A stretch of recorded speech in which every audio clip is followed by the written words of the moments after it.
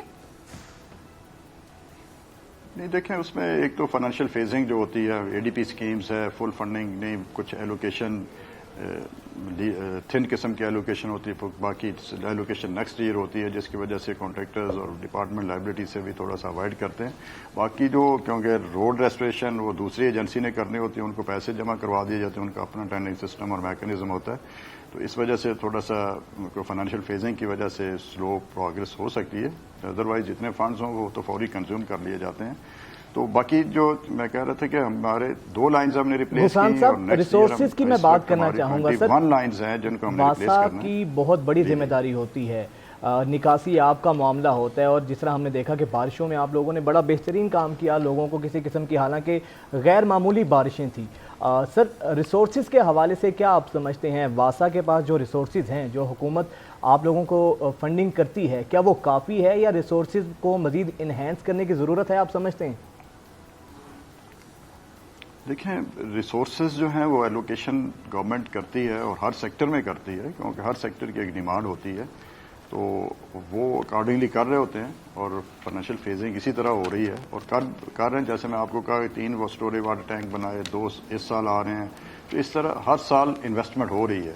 باقی اتنے بڑے نیٹ ورک ہے ہمارے پاس، اب 30 انڈر پاسز ہیں، 4000 کلومیٹر سیوریج سسٹم ہے، 6000 کلومیٹر واٹر سپلائی سسٹم ہے، 600 کے قریب ٹیوب ویلز ہیں، 128 ڈسپوزل لفٹ اسٹیشن ہے. ایون دین دیکھیں کہ واسا کے کوئی مشینری، کوئی جنسیٹ، کوئی سٹاف یا ہمارے سٹاف نے جس طرح ورک کیا، تو میں تو اپنے سٹاف کو اپریشیٹ کرتا ہوں کہ انہوں نے رات دن کام کیا، اور الحمدللہ جو مانسون سیزن ہے بڑا سموتھلی لاہور میں گزرا ہے. کوئی اربن فلڈنگ کا ایسا اتنا سیریس ایشو نہیں آیا، کہ حالانکہ انپریسیڈنٹڈ بارشوں کے باوجود. سر انشاءاللہ ہم نیکسٹ ایئر کے لیے پلان کر رہے ہیں. ابھی سے پلاننگ شروع کر دی ہم نے. بالکل غفران صاحب، ابھی سے پلاننگ شروع کر دی. ابھی سے ہم نے دیکھیں، وہ میں کہہ رہا ہوں کہ اس سال ہمارے 2 اسٹوریج واٹر ٹینک اور کنسٹرکٹ ہوں گے، اس طرح سیوریج لائنز بھی ریپلیس ہوں گے. تقریباً 15-20 دن پہلے ابھی سے پلان بنا لیے ہیں. سر بالکل بجا فرما رہے ہیں. سر جو پچھلے دنوں آپ کو یاد ہوگا بارش ہوئی تھی، ایک پوری سوسائٹی ڈوب گئی تھی، جو نالا وہاں موجود تھا، نالے کی دیوار ٹوٹ گئی تھی، جس سے صرف بارشی پانی میں نہیں ڈوبی تھی وہ سوسائٹی، وہ گندے نالے کے پانی میں ڈوبی تھی. تو سر یہ آپ بتائیے گا کہ جو نالے ہیں ہمارے، ان کی صفائی کے لیے واسا کیا کام کر رہا ہے؟ جی دیکھیں، ہم ہر سال 2 بار نالوں کو جو ایکسٹینسو قسم کی ڈسلٹنگ، جس میں مڈ یا سلٹ نکالتے ہیں، وہ 2 بار ہم کرتے ہیں مانسون سے پہلے، اور اس کے بعد تھرو آؤٹ دا ایئر ہم فلوٹنگ میٹیریل وغیرہ ریموو کرتے رہتے ہیں. تو لیکن ایشو جو ہم فیس کر رہے ہیں فلوٹنگ میٹیریل سالڈ ویسٹ کا ہے، کہ لوگ اس میں سالڈ ویسٹ ڈسپوز آف کرتے ہیں، جس کی وجہ سے نالے ایسے لگتے ہیں کہ جیسے صفائی نہیں ہوئی ہوتی. حالانکہ سلٹ جو 2 بار ہم نکالتے ہیں اور اس کے بعد ہم فلوٹنگ میٹیریل بار بار نکالتے رہتے ہیں. باقی کوئی اوور فلوئنگ کا ایسا اس مانسون میں اتنی ہیوی رینز میں بھی کوئی ایسا ایشو نہیں آیا، اور نہ کوئی ایسا بریچنگ ہوئی ہے کہ جس کی وجہ سے کوئی ایشو بنا ہو. باقی سموتھلی سسٹم نے کام کیا، سٹاف نے بہت اچھا کام کیا، اور نیکسٹ ایئر کے لیے ہم نے ابھی سے پلان بنا لیے ہیں. ابھی سے ڈسلٹنگ شروع کر دی ہے، سیوریج سسٹم کی ڈسلٹنگ شروع کر دی، کیونکہ مانسون میں ہماری جو گلیوں کی ساری مٹی جو ہے، سلٹ ہے، وہ سیور میں جاتی ہے، سارا سالڈ ویسٹ سیور میں جا رہا ہوتا ہے. تو مانسون کے بعد بھی ہم فوری. ٹھیک ہے، بہت غفران احمد صاحب ایم ڈی واسا ہمارے ساتھ موجود تھے، اور یقیناً واسا بہت اہم ادارہ ہے اربن ایریاز میں، خاص طور پہ جب نکاسی آپ کا مسئلہ ہوتا ہے تو پورا شہر آپ کا ڈسٹرب ہوتا ہے، اور غیر معمولی بارشوں میں ہم نے دیکھا کہ ان کمرے نے بہت اچھا کام کیا. اب آگے بڑھتے ہیں، ذرا صحت سے متعلق بات کر لیں. منکی پوکس ایک دفعہ پھر سے سر اٹھانے لگا ہے عائشہ. ایک کیس رپورٹ ہوا ہے، اور وہ کیس رپورٹ جو ہوا ہے جس مریض میں، وہ خلیجی ملک سے انہوں نے سفر کیا تھا، پاکستان آئے، اور ان میں منکی پوکس کی تشخیص ہوئی ہے. یہ بہت الارمنگ بھی ہے. ہم نے دیکھا کہ کووڈ میں ایسی ہی ایک غفلت کا مظاہرہ ہوا تھا، اور اس کے بعد دیکھا کہ پورے ملک میں، چائنا سے لے کر پوری دنیا میں کووڈ کا ہمیں سامنا کرنا پڑا. مجھے لگتا ہے کہ کووڈ کے بعد نا لوگوں میں شعور آ چکا ہے. ایون کووڈ تو چلا گیا ہے، اور الحمدللہ ہم اس فیز سے نکل آئے ہیں، جو ایک آئسولیشن والا فیز تھا، بڑا ہی اسے کیا کہیں، I don't know how to put it in words. ابھی تک ہم اسے نہیں نکل سکے نا. اکنامکلی پوری دنیا نے مینٹلی طور پر بھی، اکنامکلی بھی ابھی تک اس سے ہم جنگ لڑ رہے ہیں.